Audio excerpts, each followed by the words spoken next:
In the shattered streets of southern Gaza, the simple act of waiting for food has become a gamble with death. The sun rises on June 7, 2025, not with the promise of a new day, but with the shadow of what happened at dawn. Near an aid point in Al-Aqaba, close to Rafah, families gathered, their stomachs empty and their hearts heavy with a desperate hope. They were waiting for a truck, for a bag of flour, for anything that could sustain them for one more day. But instead of bread, gunfire erupted. At least 8 people who were only seeking a meal were killed this morning, their lives extinguished in a moment of terrible violence. This is the reality for the people of Gaza, where the search for sustenance is a journey into the heart of danger. The air itself feels thick with loss. The recent attacks are not isolated incidents but part of a horrifying pattern. Just days ago, on June 3rd, the ground near the Al-Alam roundabout, a place designated for humanitarian aid distribution, was stained with blood. 27 Palestinians, including at least 3 children, lost their lives there. Witnesses spoke of indiscriminate fire, of bodies marked by gunshots and shrapnel. The days before were no different, with more lives lost on Monday and Sunday. Each casualty is more than a number. It is a father who will never return to his children, a mother whose warmth is gone forever, a child who will never grow up. The very places meant to offer a lifeline have become sites of tragedy.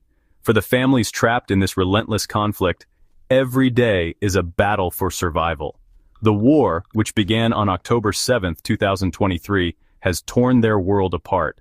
The official numbers paint a grim picture. Since the conflict began, at least 54,677 Palestinians have been killed in Gaza, and over 125,530 have been wounded. For those who have survived the bombings and the fighting, another enemy looms: large starvation.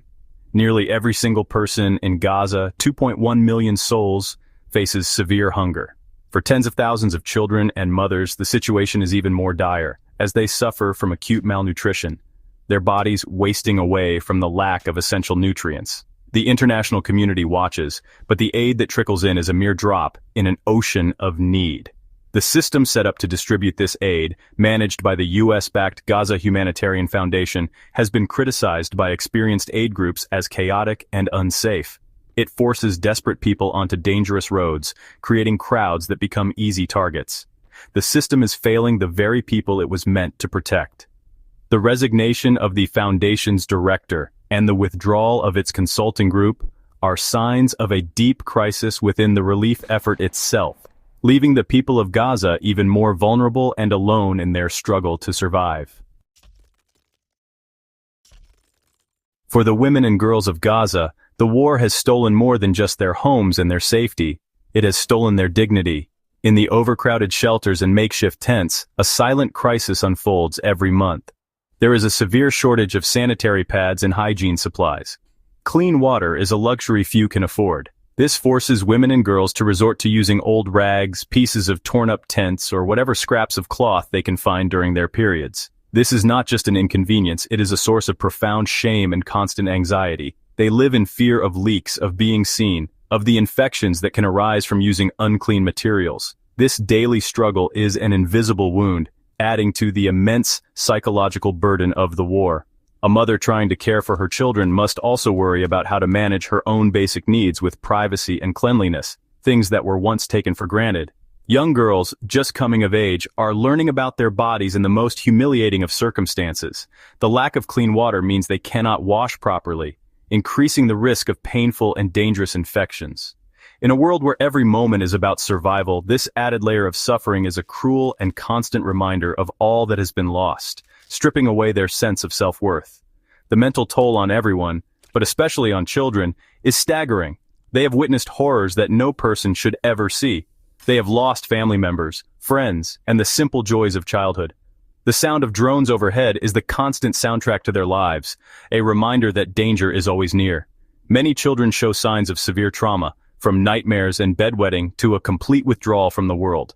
They have forgotten how to play. Their parents, struggling with their own grief and fear, do their best to offer comfort, but their resources are stretched thin. How can you soothe a child's terror when you are just as terrified yourself? The physical health of the population is collapsing alongside the healthcare system. Hospitals like Nasser and Al-Amal in southern Gaza are on the brink of shutdown. Evacuation orders and blocked roads mean that doctors cannot get to patients and supplies cannot get in. For those with chronic illnesses, injuries from the conflict, or complications from childbirth, this is a death sentence. A simple infection can become fatal without antibiotics. A broken bone can lead to a lifelong disability without proper care. The war is not only killing people with bombs and bullets, but also with sickness and neglect, creating a generation that will bear the physical and mental scars for years to come. Every morning, families in Gaza face an impossible choice. Do they stay in their shelters, where hunger gnaws at them and their children? Or do they risk the journey to an aid distribution point? This journey is a terrifying ordeal. The designated routes are often exposed and dangerous, passing through areas of active conflict. Since late May alone, at least 118 Palestinians have been killed near these aid sites. People who are simply trying to get a bag of flour to feed their families are being shot at. They are not combatants. They are civilians, mothers, fathers, and elders pushed to the edge of endurance by famine. They are human beings desperate for help. The Israeli army claims it fires only at suspects who stray from the path or ignore warnings. But witnesses on the ground tell a different story. They describe chaos and indiscriminate fire into crowds of hungry people. For a family that has already lost everything, the sight of an aid truck represents a flicker of hope. In their desperation, they might push forward, eager to secure something for their children. It is this very desperation that makes them vulnerable. The system forces them into these dangerous situations, creating scenes of panic that can turn deadly in an instant. It is a cruel paradox that the path to life-saving aid is so often a path to death. Humanitarian organizations are on the ground working tirelessly to ease the suffering, but they face immense obstacles. Aid workers, both local and international, risk their own lives every day. They navigate bombed-out roads, negotiate at checkpoints, and work under the constant threat of attack. The killing of over 226 journalists and many aid workers since the war began shows that no one is safe. Furthermore, international politics complicate their mission. Israel has accused employees of UNRWA, the main UN agency for Palestinians, of being involved in the October 7th attacks, an accusation UNRWA says has never been backed by evidence despite repeated requests. This has led to a crippling of UNRWA's ability to operate. In late 2023, the Israeli government passed laws to ban the agency from working in the country and to cut off official contact, severely hampering its ability to bring in aid and coordinate relief efforts. While some countries continue to send support, the overall effort is fragmented and insufficient. Trucks filled with food and medicine are often delayed for weeks at the border, tangled in bureaucracy, while people starve just a few miles away. The very organizations best equipped to handle a crisis of this scale are being sidelined, leaving a vacuum that is being filled with chaos and death. Even in the deepest darkness, the human spirit finds a way to search for light. In the crowded tents of Rafah and the rubble-strewn alleys of Gaza City, small acts of courage and kindness unfold every day. A neighbor shares their last piece of bread. A mother sings a lullaby to her child to drown out the sounds of war. A medic works for 20 hours straight, fueled by little more than a desire to save lives. These moments are a powerful testament to the resilience of the people of Gaza. They have lost so much, but they have not lost their humanity. Their spirit refuses to be extinguished by the violence that surrounds them. This war began with an attack on October 7, 2023 that killed an estimated 1,139 people in Israel and saw more than 200 taken captive. The grief of Israeli families who lost loved ones or who still wait for the return of hostages is immense and real. Over 860 Israeli soldiers have also been killed. The pain of this conflict has spread far and wide, touching countless lives and creating wounds that will take generations to heal. The cycle of violence has brought unimaginable suffering to both Palestinians and Israelis, and it is a cycle that must be broken for the sake of all the children who deserve to grow up in peace. The world cannot turn away. The immediate need is for a ceasefire, a complete stop to the fighting so that aid can reach everyone who needs it safely. Humanitarian corridors must be opened and protected. The organizations with the experience to manage this crisis, like the UN, must be allowed to do their work without impediment or political interference. The lives of millions of people hang in the balance. We must demand that our leaders do everything in their power to end the bloodshed and ensure that international law is respected. The life of a child in Gaza is as precious as the life of a child anywhere else in the world. There must be a future where families on both sides of the border can live without fear. A future where a mother does not have to worry if her son will return from his search for food. A future where a child's playground is not a field of rubble. This future can only be built on a foundation of justice, safety, and equal rights for all people. It begins with seeing the humanity in one another. It begins with choosing empathy over anger and peace over war. We must hold on to the hope that a new dawn will come, one where all families can live in safety and with the dignity that is their birthright. The sun rises over Gaza, but it brings little relief. In the aftermath of the tragedy at the aid distribution point, grief and shock weigh heavily on the survivors. The ground is still marked by chaos, discarded sacks of flour, torn clothing, and the silent testimony of shattered lives. Families search for missing loved ones, clinging to hope even as the reality of loss sets in. Yet, amid the sorrow, the community does what it always has. It comes together. Strangers become family, sharing what little they have left. Volunteers work tirelessly, tending to the wounded and comforting the bereaved. Aid workers, their faces etched with exhaustion, return to the field, determined not to let despair win. The tragedy has left scars, physical, emotional, and spiritual, but it has also sparked a new wave of solidarity. People gather in makeshift memorials, lighting candles and saying prayers for the victims. Their grief is a silent protest against the violence, a demand that the world sees their pain and answers with compassion. International organizations issue urgent calls for accountability and protection. The need for safe, organized aid distribution is now more critical than ever. Survivors know that healing will take time, and that trust, once broken, is hard to rebuild. But they also know that the world is watching, and that their resilience is a message in itself. Even in the face of tragedy, the people of Gaza will not be forgotten. As night falls, a single candle flickers in a window, a symbol of remembrance and of the unbreakable will to endure. In the shadow of loss, the hope for a just and lasting peace burns brighter than ever. As the world learns of the tragedy in Gaza, a wave of international response surges across continents. News broadcasts capture the devastation, igniting outrage and empathy in equal measure.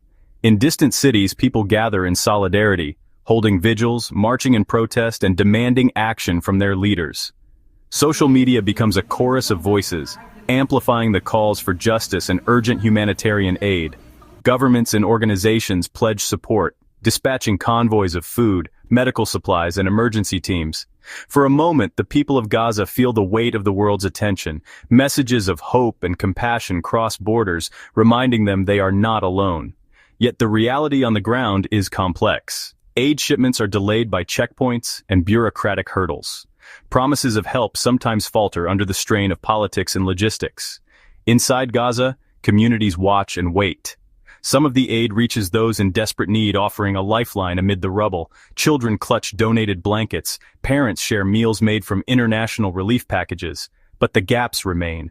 Too many needs, too few resources, and the ever-present fear that the world's focus will soon shift elsewhere. Still, the international response brings more than material support. It inspires a fragile hope, a belief that change is possible if the world continues to care. Local leaders and aid workers use this momentum to advocate for safer aid corridors and lasting solutions.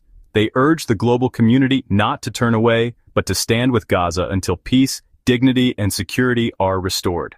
In the heart of the crisis, every act of solidarity, no matter how small, sends ripples of resilience through the community. The people know that true recovery will require more than aid.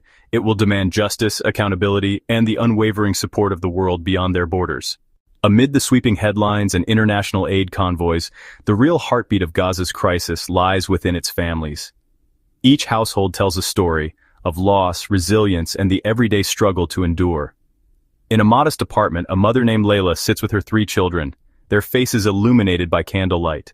The power has been out for days, but Layla's voice remains steady as she recounts how a single box of donated food became their lifeline. She describes rationing every meal, stretching supplies to last through uncertain tomorrows.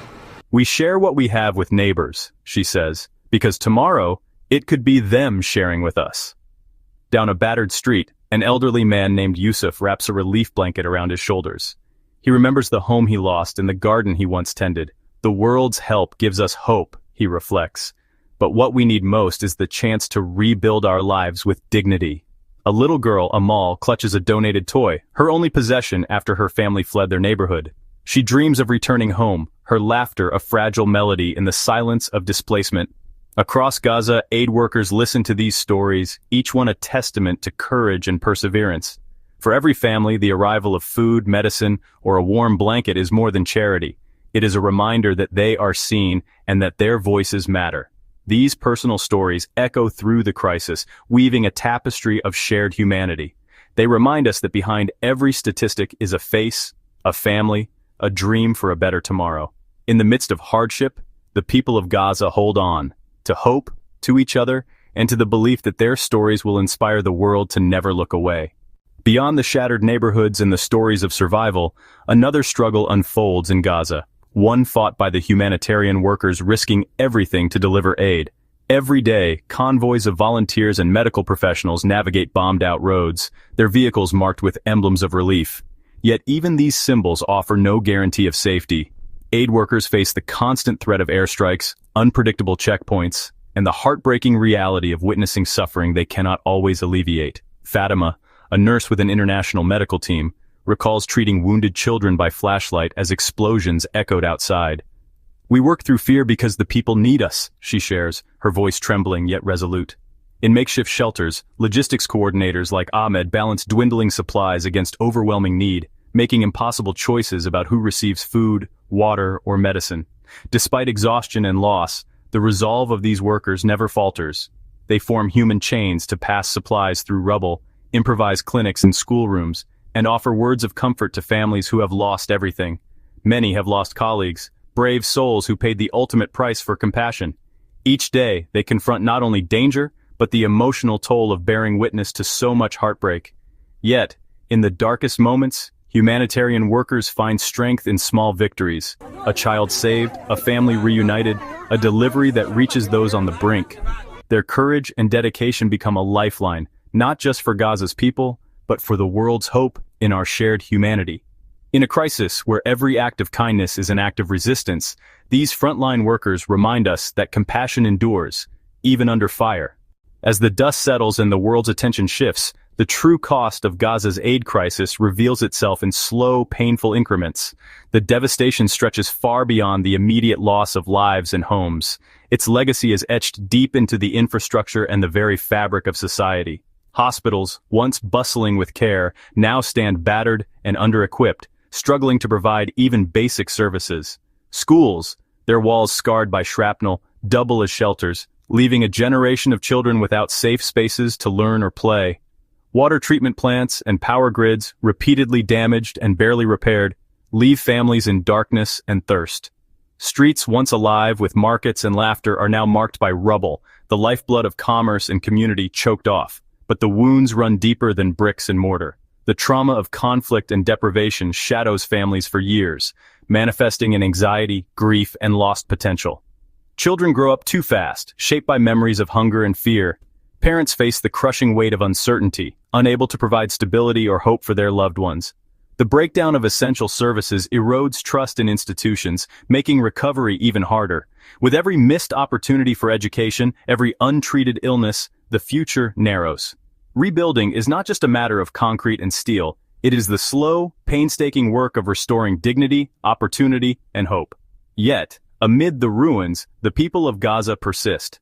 Grassroots initiatives spring up, neighbors support one another, and dreams of renewal flicker in the hearts of the young. The path ahead is long and uncertain, but the spirit of resilience, tested again and again, refuses to yield.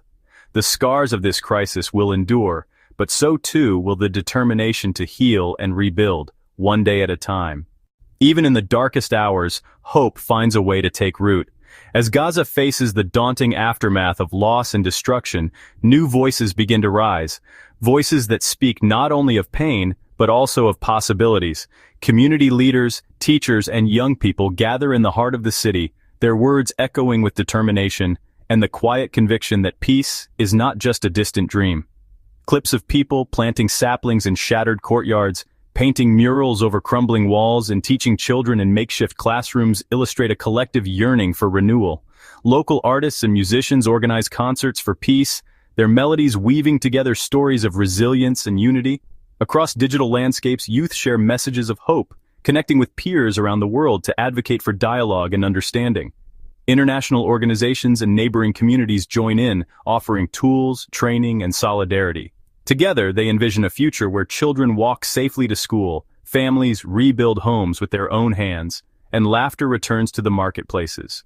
Calls for peace grow louder, carried by ordinary people who refuse to let conflict define their destiny. In the face of adversity, Gaza's greatest resource emerges, not in the form of aid or infrastructure, but in the unwavering belief that healing is possible. The seeds of renewal are planted every day, nurtured by dreams of coexistence and prosperity. The journey ahead is long, but with each act of courage and compassion, a brighter future comes into view, one where peace is more than a hope, but a promise waiting to be fulfilled.